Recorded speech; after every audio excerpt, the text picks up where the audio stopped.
Final Fantasy VII Remake has so many aspects to celebrate. There's one storytelling device that is by far the most important and that has solidified our love and our memories for this story. And that is Nobuo Uematsu's music, his genius soundtrack that has stayed with us all these years and encapsulates all of those legendary moments into our memories. I'm going to explain why it is so important to have Nobu on this project, both composing new music and overseeing the arrangements of the other composer on this project. But to fully understand why the soundtrack is the most important narrative thread in this entire story, we have to look back to the original Final Fantasy VII. So join me as we uncover why Nobu's soundtrack is the real reason we love this game and these characters, and they've stayed with us all these years. So make sure to subscribe. Let me know your favorite song from the FF7 soundtrack.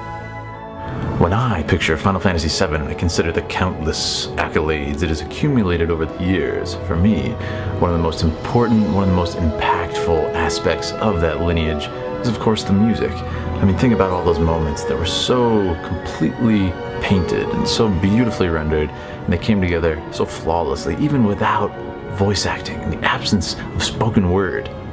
The music, themes, and the ideas, and that literary, operatic level that is FF7. It brings it together so beautifully and so concisely, I think, and I'm going to explain that in a little bit more. So I'm sure anyone's objection to my necessity that Nobu must be involved in this project is, of course, that there's plenty of talent to go around, especially within Square Enix. For instance, Takehiro Ishimoto, or even Yoko Shimomura of Kingdom Hearts fame and now Final Fantasy 15. She's proven herself on a project of, this epic scale. Why not give things a near spin in Keiichi Okabe and his beautiful team? I agree, amazing composers in their own right, but what we've seen in the past, we've seen, for the most part, all of those composers tackle these Nobuo Uematsu pieces. Now, of course, a lot of people will bring up, but Ishimoto did fantastic work in his orchestral interpretation on the Crisis Core soundtrack, because I know Nomura loves working with the director, of course. He loves working with Ishimoto. He loves his work on Crisis Core. He's actually come out and said Ishimoto is his favorite composer. Even the battle theme, sort of that deep, brass, victorious tone in my favorite part of the piece. It's sort of the chorus, you will, of the song. He removed completely, and it's different. It changes the feel of the song. This is where I'm gonna get into my deep analysis of the original soundtrack and why, though other composers can interpret and of course change, and some people would argue for the better, the original soundtrack, there's a lot of dangerous and possibly reductive qualities of such action. So when I re-journeyed into the soundtrack, but I noticed a few key aspects that I hadn't when I was younger. I realized there's certain tones and there's certain themes that are so prominent. The first footsteps you take into Final Fantasy VII, in fact, with essentially a blank screen.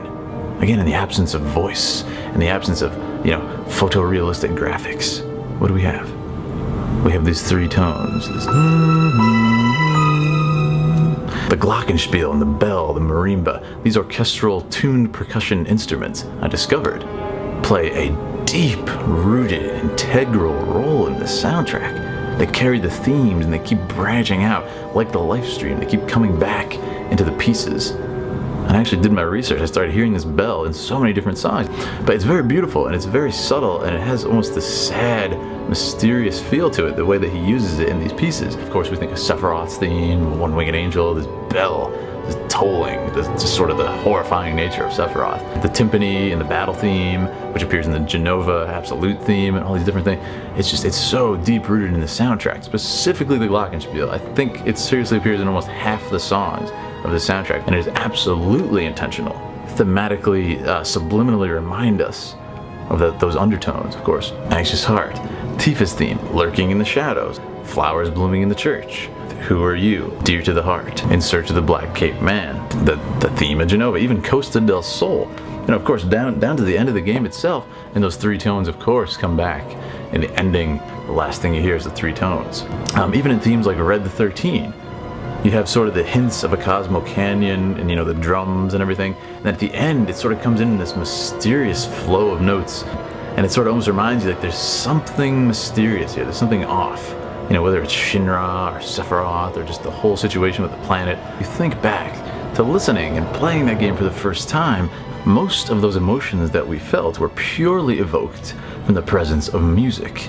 Every instrumentation choice, every pause, every rest, these are all deliberate choices. These are all very important choices with the imagery and the consideration of these character arcs. Rarer pieces that have only been performed recently by an orchestra, such as Words Drowned Out by Fireworks, which has become one of my favorite pieces in the entire soundtrack, thanks to Final Symphony, this performance. But even in this amazing orchestra experience, where literally they're combining and layering the different themes that Nobu composed for this game and sort of bringing them all full circle thematically, but even in that sense, the bells were moved from this song. They must at least have him there to reference, or at least check in and be like, hey, what did you mean for, X instrument and Interrupted by Fireworks? Was that the Glockenspiel? Was that, if you had an orchestra back then, would it have been something else? I think it's also important to note there are plenty of songs on this soundtrack, which I didn't even mention here, which it's very unclear what the instrumentation is supposed to be because it's so synthesized. Of course, stuff like Crazy Motorcycle, that G-Bike. Is that going to be techno? Is that going to be this orchestrated epic theme? I don't know. Or would that be better? Would that be worse? It's hard to say. But I think if they establish this universal tone of an orchestra throughout the whole thing, they almost have to keep with it. They almost have to keep with it just for consistency's sake. If we have multiple composers arranging parts of the game, and let's have Ishimoto compose some of the battle themes and remix them. Shimomura do a couple of the dungeon themes. I'm sure they would all be amazing, but you lose that rooted thematic instrumentation choice. And you lose just those little cues and those little moments in the music that make a concise art piece, that make a concise project, concise experience. But a very comforting aspect of this was that I read an interview where he said he actually gets to choose who arranges his pieces and who he collaborates with, sort of on a larger scale, as he works on these projects, and he sort of pens off the task of arranging his old theme. So that much was comforting, I will say.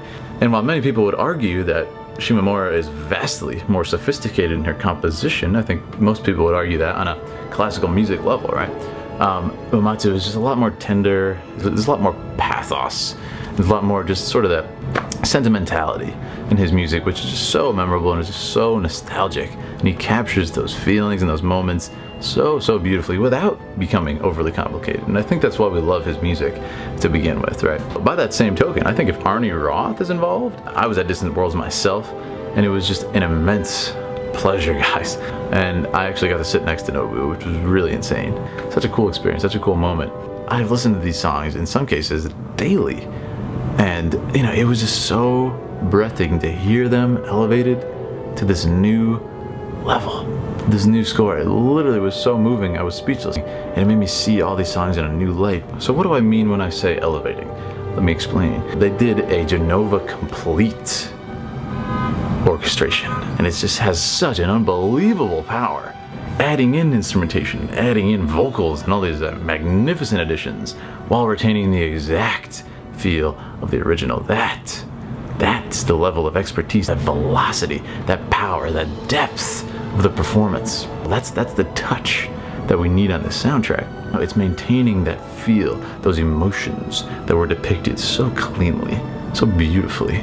He's so amazing at just grasping that sentimentality of the moment, of the scene, of the story, of those characters, whatever situation they're going through and experiencing, and just condensing it, and packaging it, and giving it to us. And it's just so perfectly timed and so well imagined. Of course it's outdated, right? Of course this is very rudimentary, very fundamental and basic, but it's still so amazing, it's still so emotional. So while many, including myself, may argue that the battle system should be updated, at least in some way, or changed, and I've gotten heat for that, I think we can all agree on that the music itself, it needs to be elevated. Once again, change the standard of gaming music when, of course, One Winged Angel comes to mind, all these other songs, this amazing soundtrack that he crafted before did change the landscape of gaming music in general.